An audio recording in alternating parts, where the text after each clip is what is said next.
बिस्मिल्लाहिर्रहमानिर्रहीम, अस्सलाम वालेकुम। मैं हूँ मुनाज़ा गफ़ूर और आपको जावेद पब्लिशर्स में खुशामदीद कहती हूँ। आज हम किड्स मैथमेटिक्स ग्रेड 5 के यूनिट 7 ज्योमेट्री के बारे में डिस्कशन करेंगे। डियर टीचर्स, आज के लर्निंग ऑब्जेक्टिव्स में शामिल है understanding of the symmetry and it's type, identification of the lines of symmetry and point of rotation. We will also describe and make the 3D objects. Then there would be identification of cubes, cuboids and pyramid from their nets. चलते हैं अपनी book की जानिब। Symmetry or balanced proportion. Now what are the symmetrical objects? Any object or shape which can be cut into two equal halves in such a way that both the parts are exactly similar is called symmetrical object. यानी कि अगर एक चीज़ के दो exactly same parts हों तो हम उसको symmetrical object कहेंगे।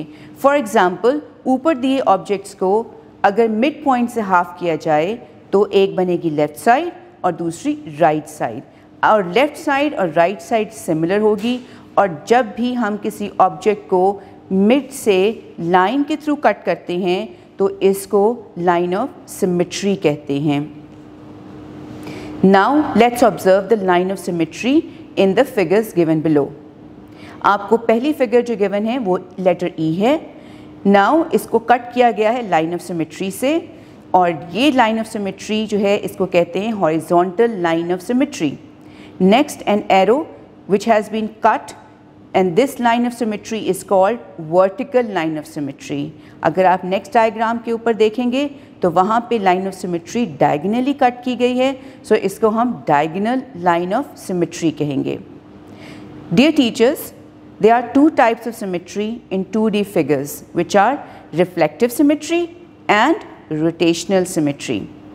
So what is a reflective symmetry? Reflective symmetry is a type of symmetry where one half of an object reflects the other half of the object. Reflective symmetry is explained as a line of symmetry divides the square or object in such a way that one half of the figure is exactly the same as the other half. When folded along the line, it completely overlaps or fits the other half. यानी कि एक half दूसरे half का mirror image होगा, और अगर हम line of symmetry से उसको फोल्ड करेंगे और कॉर्नर को कॉर्नर से मिलाएंगे तो वो एक दूसरे को completely overlap कर लेंगे। Now you can see on page number 121 some examples of the line of symmetry. Now observe the following figures. The dotted line divide the 2D figures exactly in half, so these are the symmetric figures. For example, triangle को middle से dotted line ने cut किया है। ये dotted line जो है वो line of symmetry है, और अगर इस line of symmetry से इस triangle को fold किया जाए तो इसके दोनों corner और हर side जो है वो एक दूसरे के साथ overlap करेंगे।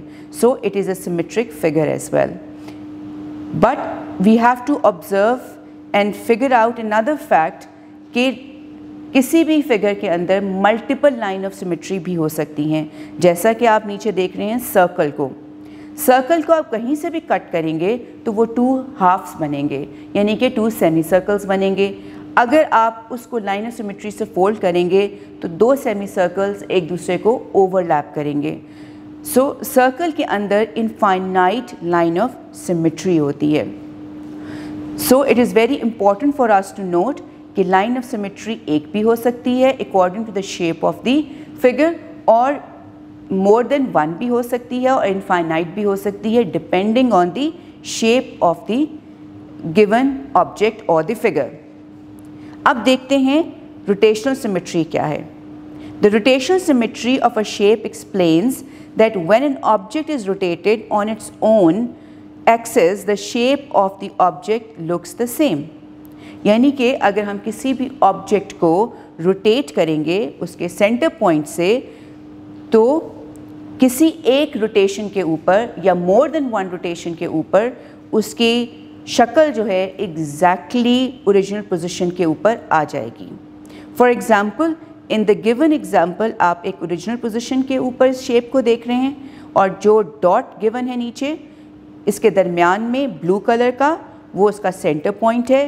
इस सेंटर पॉइंट से पहले हम इसको 90 डिग्री पे रोटेट करेंगे और कंपेयर करेंगे ओरिजिनल पोजीशन की शेप से, तो ये सेम नहीं है। फिर हम उसको 180 डिग्री पे रोटेट करेंगे और फिर कंपेयर करते हैं ओरिजिनल पोजीशन से, सो ये सेम है। फिर उसको 270 पे रोटेट करेंगे और फिर लास्ट 360 पे रोटेट करेंगे। अब आप देखें कि ये ओरिजिनल पोजीशन से जो रोटेशन इक्विवेलेंट है वो है 180 डिग्री एंड 360 degrees.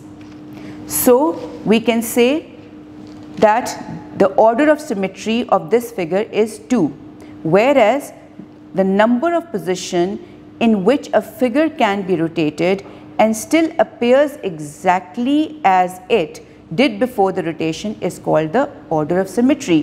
यानी कि अगर हम किसी भी फिगर को रोटेट करते हैं और रोटेशन से वो एग्जैक्टली उसी शेप में आ जाए, यानी कि अपनी ओरिजिनल शेप में आ जाए, तो उसको हम ऑर्डर ऑफ सिमेट्री कहते हैं। डियर टीचर्स, आई होप आपको सिमेट्री से रिलेटेड कॉन्सेप्ट समझ आ चुके होंगे। अपना बहुत सा ख्याल रखिएगा और जुड़े रहिएगा बोलती किताबों के साथ। शुक्रिया।